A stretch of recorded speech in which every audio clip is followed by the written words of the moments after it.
If anyone if anyone feels comfortable putting their camera on so that we can see your faces, that would be amazing. Otherwise, I will imagine you with your video on. So just up to your comfort level, but would love to see some of your faces. Hey, Tracy. Hi, Courtney. Good to meet you. Yeah, okay, Nice. awesome. So we're going to make this pretty interactive as much as possible. I think that that's the best way to learn. I feel very honored to be here with you. I want to shout out Jessica Culkin because she is the one that brought me in to do a class today. She's amazing. I know you all know her probably personally and professionally, but I've known Jessica for the past couple of weeks, and the amount of good things that people say about her without her knowing is just incredible. So thank you, Jessica, for bringing me in. She really brought me in because she heard me speak at another realtor association and felt that it would be really valuable for you. So, I'm Talia. I'm not going to give myself a formal introduction, but I will share with you that really, for the past 10 years, I've been working with businesses on their sales and messaging. And something that always tugs on my heartstrings and just really hurts me to see is when people who have so much value, whether they're the actual CEO or business owner or professionals that work in a company, when you have so much value and you don't know how to articulate that in your introduction or in your pitch, it's a crying shame because then you sound like pretty much everyone else in your field and in your industry, even though you do it so different. And so about a year ago, oh my God, maybe it was 2 years ago. I'm losing track of time. But a year or so ago, I gave a TED talk called Ditch the Pitch because that is what I'm most passionate about. I really believe that the traditional pitch and the way that we introduce ourselves with our name and our title and our who we work with and what company we're associated with, it immediately puts us in a box that we don't even realize we're fighting out of or trying to fight our way out of in that conversation. So, just by show of hands for the people that have their camera on, is that something that you experience when you are networking or prospecting? Do you struggle with how to introduce yourself in a way where people really see your value? Yes or no? Okay, if you guys are masters at it, then this will just be a nice little refresh. But um, I'm really passionate about teaching it. So the way that the next 15 minutes is going to go, since we don't have that much time, I all of my programs are in three phases. So a very big part of my experience and expertise is in psychology, specifically business psychology. So the first part is really understanding the psychology behind why your message may not be effective, how it can be more effective. And when you understand that, you don't just learn a new trick. You can't really unring the bell once you have clarity. So when you understand a little bit more of the psychology around communication, around why people are not listening to you or giving you the time of day when you're telling them what you do, it changes your approach forever, just even with that clarity. The second phase is applying that clarity. So I have a framework called the three Ps. We're just going to go through the first of the three Ps. And the three Ps stand for number one, what pains you? What aggravates you? What bothers you? What are the things that you see in your industry that you're like, God, I don't like seeing that, and it bothers me for the people that I work with? We're going to workshop so you understand how to leverage that. The second P is because of what bothers you and what pains you, what's the problem that you actually have to solve? And the third is why are you passionate about solving it? So I'm going to give you this framework called the three Ps, and it can become something that even after today, you'll be able to use one part of it that will make your message so much better. And then the last phase is master. So learn, apply, and master. And yeah, if you feel called, I'll give you an opportunity for you to master it. But really, just practicing the three Ps is going to give you that too. So I'm going to share my screen for some parts of this, just in case some of you are visual learners or would benefit from seeing things kind of just like in writing. So just nod for me for those of you who have your camera on that you can see this. Yeah? Okay, cool. So before we start, just because I want to make it super applicable to all of you for being here and make this time extremely valuable, can you just enter into the chat what you do? What do you do? Take a minute. and throw it into the chat.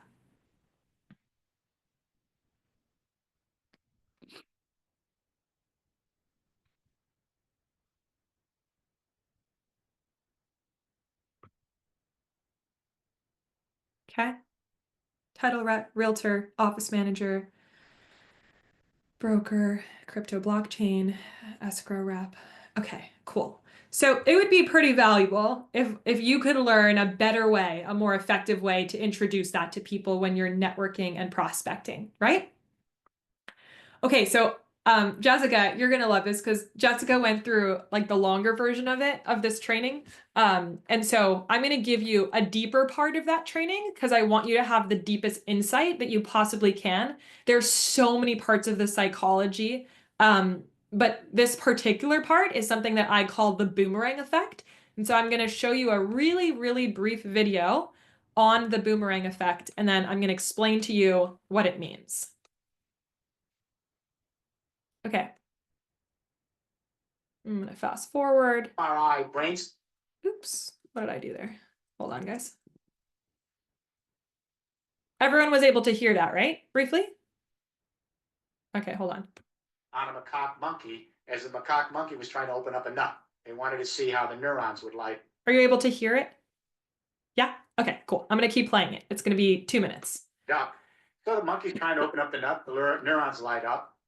And just by serendipity, and this is how science sometimes happens, a human being walked in the laboratory. I don't know if it was by mistake, and he was hungry. He saw the nuts and opened up one of the nuts and tried to crack it open.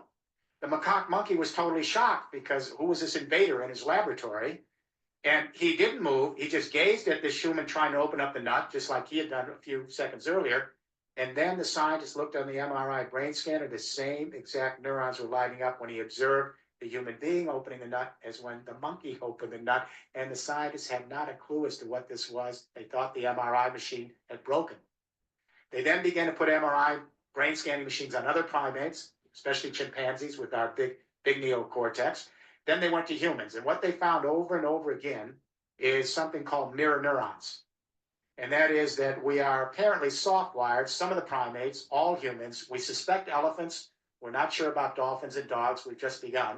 But all humans are soft-wired with mirror neurons so that if I'm observing you, your anger, your frustration, your sense of rejection, your joy, whatever it is, and I can feel what you're doing, the same neurons will light up in me as if I'm having that experience myself. Now, this isn't all that unusual. We know if a spider goes up someone's arm and I'm observing it going up your arm, I'm going to get a creepy feeling.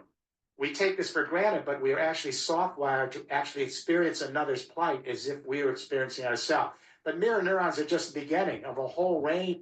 Okay, so we're gonna stop there. Interesting, right? Has anyone here heard of mirror neurons? No. Okay. So here's why this is so important with your pitch. Another piece of psychology that I just want to go back to is we've all heard, hopefully you've heard before, that there are different parts of communication. So in psychology, about 7% of your words make up communication and what people hear and absorb of what you say, and 93% make up tone and body language. Because we live in such a digital age where, look, right now we're on Zoom and you can't see all my body language and I can't even see all of your faces. So all that we have is tone. The majority of what we have in what people hear and what people respond to when you're pitching yourself, when you're introducing yourself, even for me right now, is your energy, your emotion, and your tone. And that makes up this very large part of what people either relate to or don't relate to about you. And so let me tie this to your pitch. So many of us learn in business that your pitch is going to be amazing and good if you get all the words right. We workshop our pitch, we practice it, we obsess over the words, and that's actually the smallest part of what people are going to absorb and remember. It's still important. You need to be able to speak to their logic. You need to be able to clearly tell them what you do. But when you start with your title and when you start with your name, again, that's not really clear because subconsciously they're putting you in some box related to whatever your title is. And so the boomerang effect works like this. When you communicate, again, from tone, that 93%, when you communicate what you do, when you share your pitch from a place of anxiety, you're going to elicit, the probability is that you're going to elicit anxiety in who you're talking to. When you share from a place of scarcity because you need to close a deal or you need to make more, grow more in your business, you're going to elicit scarcity in the person you're talking to. When you communicate from a place of passion, you're going to elicit passion in the person you're talking to. The boomerang effect works in that way, where essentially what you give emotionally and non-verbally is what you get. And that is the basis of your interaction. That's the real hidden dialogue in communication. So when you're networking and you're prospecting, and I'm going to give you an example that you can really take home with you. When you're networking and you're prospecting and you talk to like maybe 10 or 15 people and everyone's telling you what they do and you're telling them what you do. And at the end of the night, you probably remember 2 or 3 people that you talked to because of some type of emotional impression they made on you. And so this whole concept of ditch the pitch and learning how to speak more from a place of the right tone and the right emotion and the right energy is what makes you those 1 or 2 people to others when you're networking. That's what makes you really stand out. And I want to address one more elephant in the room before we move on to the 3 Ps. We're living in a world with AI where almost every single person in business is outsourcing their messaging and their copy to ChatGPT. And that's a really incredible tool. It helps you with your emails. It can help you with your website copy. It can help you with your brochures.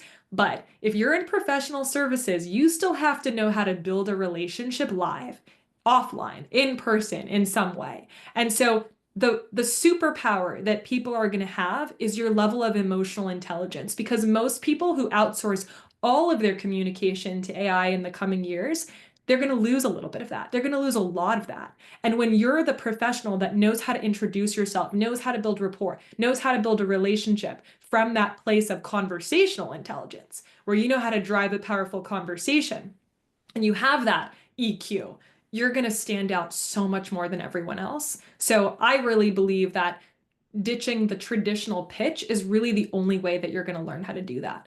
So does that make sense? Is that resonating? Can you see the truth in that?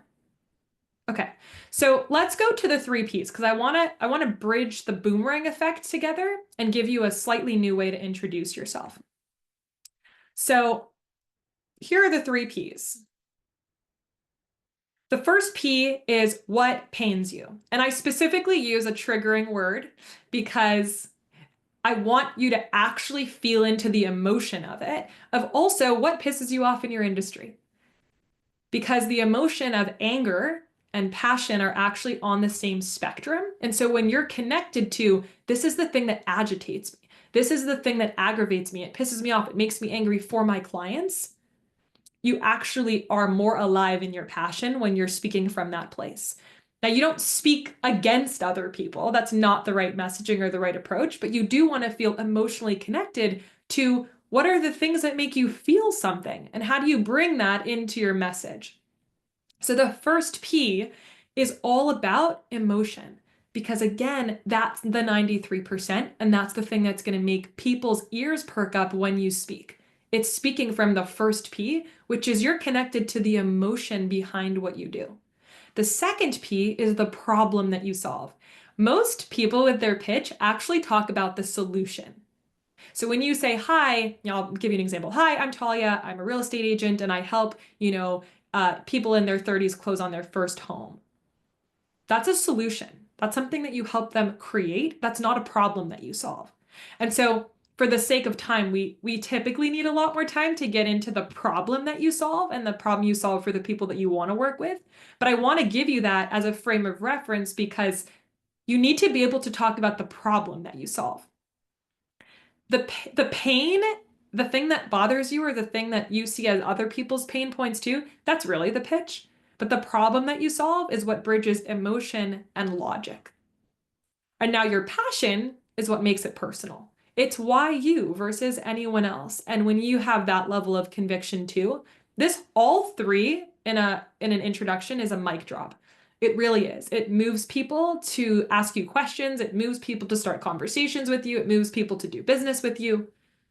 But if you even only use one of the three, you still get that type of response. So what time is it? Okay, cool. So we got about 5 minutes and then I'll take some Q&A. And I'm rapid firing here today because I want to give you as much value as I can in our time.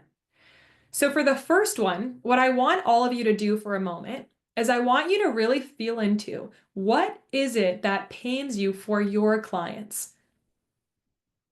Think about some of the things that happen in your industry and as real estate agents or brokers, whatever it is that you do, and think about what really bothers you for your clients and put that in the chat.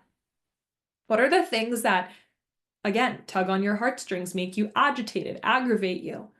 What are the things that make you feel something in your work?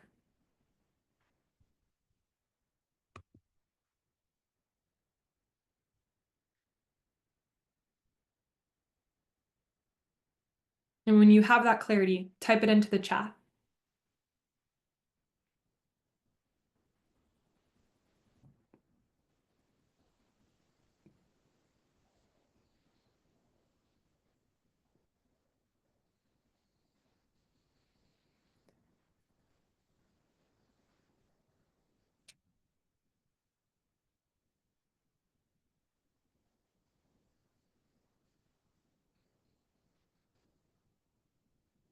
And as you're doing that, I want to give you another reference. That's how I started today's introduction. I shared with you my 3 Ps. I said, you know what really tugs on my heartstrings? It's when business owners or people that work for them, when they have so much value, but the problem is they don't know how to communicate it and they sound like everyone else. And they use a title and their name and their label, and then they have to fight their way out of the box they've placed themselves in.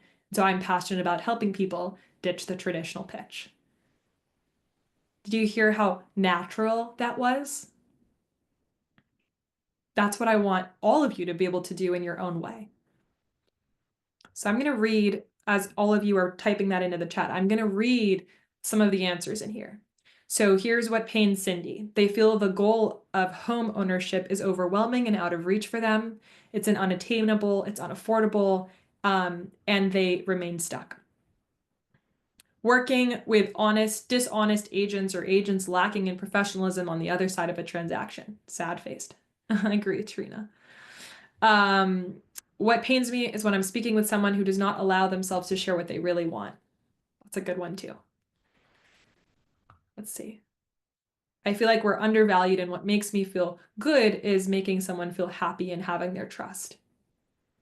Okay, so here's the thing that I want to invite you to try and practice, even if it feels so out of, out of what you would do traditionally or normally when you're introducing yourself. I want you to, instead of saying, hi, I'm Talia, I'm a real estate agent, and I do this, this, and that, and I work for this company. I want you to try something like just using the first P and saying, hi, I'm Talia. One of the things that really bothers me or hurts me to see is that so many people feel like the goal of homeownership is unattainable. They feel like it's unattainable. And I, as a realtor, really work with people to make them realize that it's more within reach than they realize if they just had the right support. I'm just shooting from the hip right now, but can you see how when I lead with what pains me, even in that brief example, you're feeling more of who I am as a person behind my professional kind of front? I'll give you another example. I want to read more of these. Okay, I'll use Jessica as an example. So Jessica might say, hi, I'm Jessica.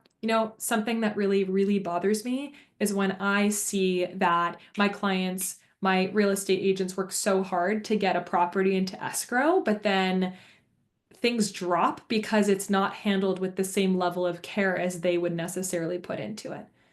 And so I'm an escrow officer, and I actually make sure that the same level of care is followed through on from start to finish.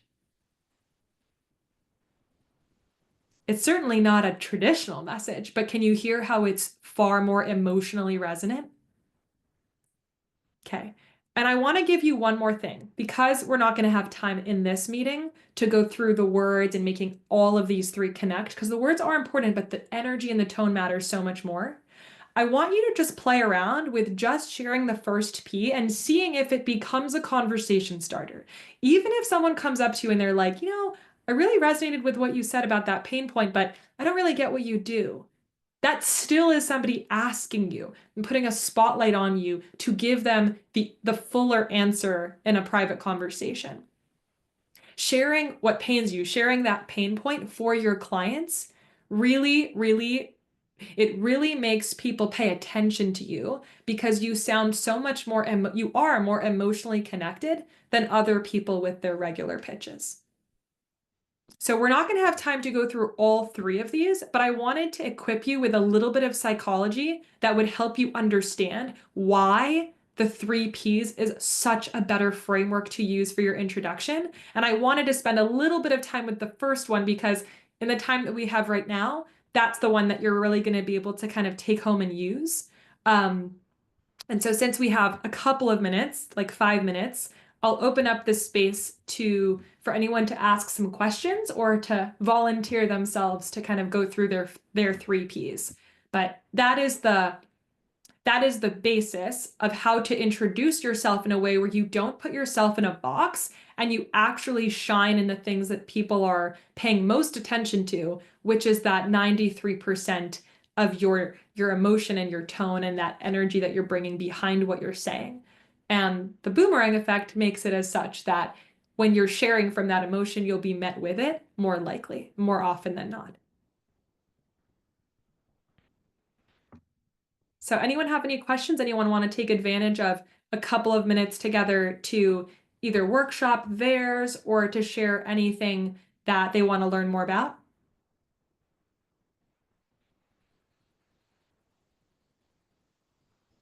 No? You guys are a quiet crowd. Okay, I'll ask the Tracy. question. Let's just say in this scenario, you meet someone, you might know them, but you don't really know them. And how do you start the conversation to get to the point where you're talking about what pains you? Because it seems that it might not be the most natural, like, hi, Jessica, nice to meet you. You know what really pains me? Yeah, It it seems, how do you get to that point where you're having that conversation? I love your question. So share with me what the answer is for you on the first P, and we can demo it for everyone. So what is it that pains you or really bothers you for your clients? Um, One of the things that pains me are the realtors who are so knowledgeable and so professional and spend so much time lead generating, and they're the ones who really should stand out. And there's easier ways to do it. Mhm. And they're not making the most efficient use of their time per se, like say AI or something like that. And Mhm. they're the ones who I want to see really thrive and do the business. Mhm. And how do you help them with that? Some of the tools that we have at WFG Title could help problem solve and make their virtual life easier. Okay, cool. So imagine we're at a networking event, or, I'm a person you're going out to coffee with, you're trying to get to know. We're trying to get to know each other better so that we can refer business to each other, right? So I'm going to pretend to be you, you're going to be me, and you're going to say to me, Talia, or you can say, Tracy, what do you do? So What I'm do I a do? title rep with WFG Title. So you ask me, what do I do? And Oh, I'm going to demonstrate acting as if I'm you, how I okay. would introduce that in a But we're normal. already at coffee, right? Yeah. We're already at a place where conversation comes easily and you're getting to know someone. So do you How, want to demo it in a networking environment? yeah. Okay, so let's demo it in a networking environment. You just came up to me. I'm going to act as if I'm you, Tracy. So I'm Tracy right now. Hi, And Tracy. you're going to say, hey, Tracy, what do you do? Hey, Tracy, what do you do? Thanks. So nice to meet you. I see a lot of realtors who spend a lot of time trying to get new business, but they're sometimes really inefficient with the ways they do that. And so me, with my title company, I forget the name you used, but with our title company, we have a lot of tools that help realtors become even more efficient with their BD efforts. Okay. So you just dive right in. Yep. Dive right in. Okay. All Because right. what happens when you don't dive in? When we're networking and you say, hey, what do you do? And I say, Tracy, give me your regular pitch. Oh my God. I am a title rep for WFG Title. and I work to help realtors save time and money and Okay. create better strategies. So Tracy, can I put you on the spot since you volunteered, but I'll do it with love? Okay. Sure. Did you see how your energy changed when you answered it that way? Yeah. Okay. That's what happens when we network. We network and we go into this message that we've been saying for years and we're disconnected from it. And so instead, when we have a brief moment to make an impression when somebody asks us about ourselves. And so when we go into the, hi, I'm Tracy, I'm a title up, the whole boomerang effect dies. There's Yeah. no energy there. And so, yes, what I'm suggesting is very different than the norm, which is why you'll stand out. And also why when you master this skill, you can talk to anyone at a networking event, whether you have 2 seconds or 1 hour at coffee. You can talk to anyone and get them so interested in what you do because you're actually getting to the heart of it faster than most people have the clarity or willingness to. When you understand your 3 Ps, you actually understand more about why you're in business, the problem that you solve, what tugs on your heartstrings, what you're passionate about. And when you know how to articulate that into an introduction, the 15 minutes that it would have taken otherwise to even just get to some level of rapport through small talk, you're going to get to within a minute. Pretty powerful for another P. Really powerful. That was just one of the 3. Yeah. And so when you learn all 3 and you learn how to master your delivery of that, I'm telling you, we're living in a world now where the message only matters if you can deliver it. If you can't deliver it with the right energy or the right tone or the right emotion, it's just going to fizzle out. There's no boomerang effect behind it. In fact, there is, it's just not a good one. So thank you for being willing to put yourself on the spot because Thank you. I hope everyone saw just in the demonstration how it clicked. Okay, cool. So I think that's our time for today. Tracy, you're awesome for letting me do that with you. And I hope you learned something in the I process. did. If you Thank want to you. learn how to master the 3 Ps, I'll give Rick or Jessica a way for you to contact me to learn more about our programs. Right now, we don't have any live cohorts. Sometimes I'll do like a group of 10 to 15 professionals from across the board, and we'll do a 6-week training on it. But there are some other options, and I'll pass that around if you guys are interested. Can everyone, just to close out, can you put like one word in the chat for maybe it could be a good word or a bad, not looking for praise here, just anything that, maybe clicked for you or didn't click for you. Cool. And thanks, ladies, for turning your camera on. So great to interact with you. Thank you so much, Talia. Truly appreciate your time. Yeah, thank you for inviting me, Jessica. And thank you, Rick, for putting everything together. Thank you All for right. joining us. Have a great day, everyone. Take care. Thank you. Bye. Bye.